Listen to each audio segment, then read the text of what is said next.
An artist can use lines, shapes, and colors to communicate the things that they see around them or the things that they are feeling inside. But the artist that we're going to look at today, she uses these elements to discover and communicate the subconscious.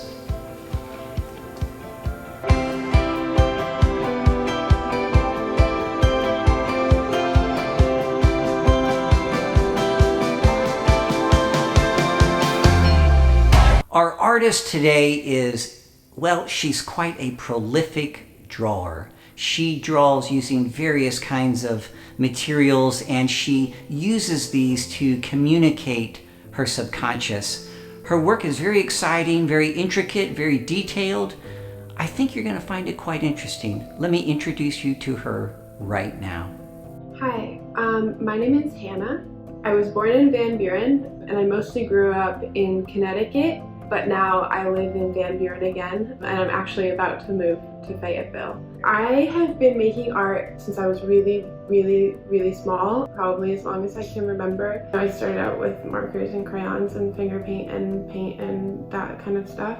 It was just something that seemed like I just was born kind of doing. I almost still make art in that way, that it sort of just comes from my body, not something I've come up with in my head or that comes from like education, although I did study art in college. It's just something I make from my body, kind of in the same way that I did as a child. I really enjoy the process. I think if anything, it's in some ways a little bit compulsive for me, but also therapeutic, dealing with some difficult things that happened to me growing up that couldn't really be put into words, and that can just like come out of the body like in like physical form. I have been making works that have more narrative elements, illustrations for a book that I haven't written, or like I have been writing pieces of it, but almost like working backwards.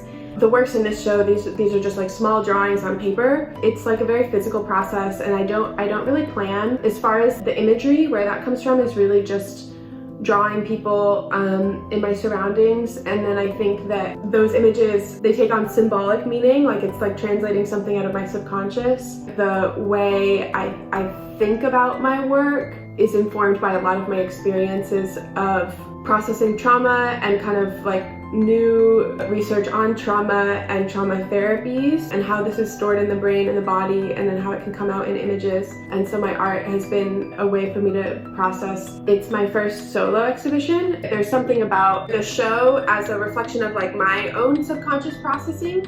And so when people witness that, I think that that can do something to their subconscious. I've been thinking a lot about mirror neurons, and it's kind of this phenomenon in the brain where people subconsciously mirror each other all the time. When one person heals their trauma and they put something out into the world, that influences other people. I think that to some extent that's what I see as the role of art, especially art that is intended to heal the person who makes it. Thank you for joining us for another virtual exhibition of art. I hope you enjoyed getting to meet Hannah and to learn a little bit about her process for making art. If you are interested in purchasing a work of art by Hannah, the Art Center would love to arrange that for you. Please contact us and we will give you all the necessary information in order to do that. If you are interested in becoming a member of the Center for Art and Education, we would welcome you. Please contact us for more information about that. Until next time, thank you and goodbye.